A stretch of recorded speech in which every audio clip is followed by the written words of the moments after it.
Hello guys, कैसे हैं आप लोग। आज हम सोलो लेवलिंग के 8वें एपिसोड को देखेंगे। तो चलिए स्टार्ट करते हैं। और हाँ, हमने सोलो लेवलिंग के मांगा का गिव अवे रखा है। गिव अवे में पार्टिसिपेट करने के लिए वीडियो को लाइक, चैनल को सब्सक्राइब और इस वीडियो के कमेंट में बेस्ट कमेंट करने वालों को चुना जाएगा। तो चलिए स्टार्ट करते हैं।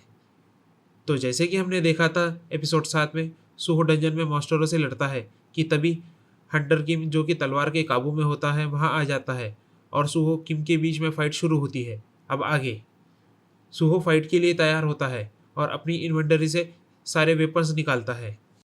बीरो कहता है यंग मोनार्च चाहे उन्होंने कितने भी मुश्किलों का सामना किया हो, वो कभी पीछे नहीं हटे। वो इतने कमज़ोर फॉर्म में भी एक मोनार्च जैसे लग रहे हैं।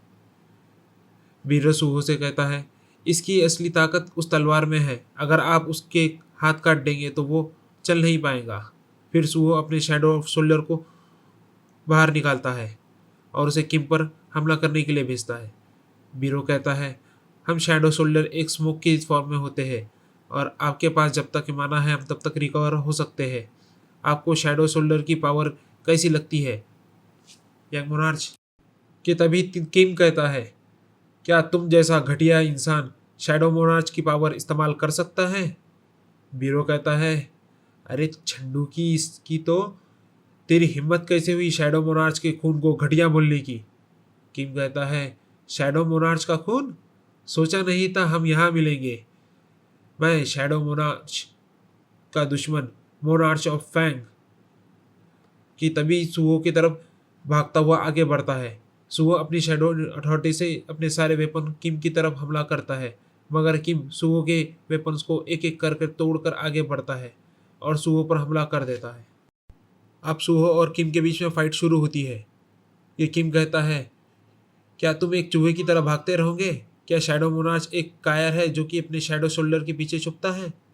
सुहो कहता है ये झंडू मुझे गुस्सा दिलाने की कोशिश कर रहा है ताकि मैं इससे डायरेक्ट फाइट कर सकूं, मगर यहाँ तो मेरी पहले से फटी पड़ी है। अगर मेरे पास पावर होती कि तभी हमें एक फ्लैशबैक दिखाया जाता है जिसमें सुहो और बीरो आपस में बात कर रहे होते हैं। सुहो बीरो से कहता है बीरो, अगर मेरी सील टूट चुकी है तो मेरी पावर जो कि टावर चढ़ते वक्त थी वो वापस क्यों नहीं आई।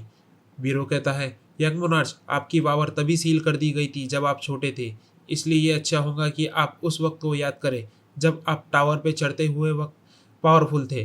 अगर आपके पास वो पावर होती तो आप अभी अंतरिम से लड़ने के लिए काबिल होते, लेकिन वो जगह ना ही सपना थी ना ही असलियत। ये सिर्फ टेस्ट करने के लिए था कि आप पावर को संभाल सकते हो या नहीं। टावर में आपका किया एक्सपीरियंस बेकार नहीं था। आपको याद करने की कोशिश कीजिए, आपकी फाइटिंग स्किल, वो फीलिंग। सू सोचता है मुझे उस टाइम की फाइट और ये फीलिंग याद है जब मैं टावर में चढ़ रहा था। मैंने अपने मुक्कों के साथ में ही सारी लड़ाइयाँ जीती।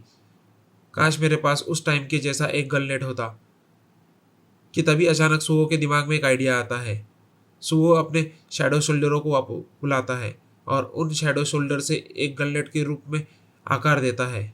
सुओ कहता है अब इस झंडू के साथ अपने मुक्कों की लड़ाई लड़ना मुमकिन है, और फिर एक के बाद एक के बाद एक मुक्के मारता चला जाता है। सुहो अब किम को बराबर की टक्कर दे रहा होता है। बीरो ये देख शॉक हो जाता है। बीरो कहता है यंग मोनार्च ने अपने शैडो और सोल्जर को हथियार के रूप में बदल दिया, जबकि यंग मोनार्च ने तो अभी अभी शैडो अथॉरिटी सीखी है। उन्होंने शैडो अथॉरिटी के नेक्स्ट लेवल को भी अनलॉक कर दिया। सच में शैडो मोनार्च के बेटे कहलाने के लायक है। सुहो अब हंटर किम पे भारी पड़ रहा था और हंटर किम को मुकाबला करने का मौका भी नहीं दे रहा था और अपने आखिरी बार की तैयारी कर रहा था। और इसी के साथ ये एपिसोड खत्म होता है। कैसा लगा आपको ये वीडियो, कमेंट करके ज़रूर बताना। मिलते हैं अगले एपिसोड में।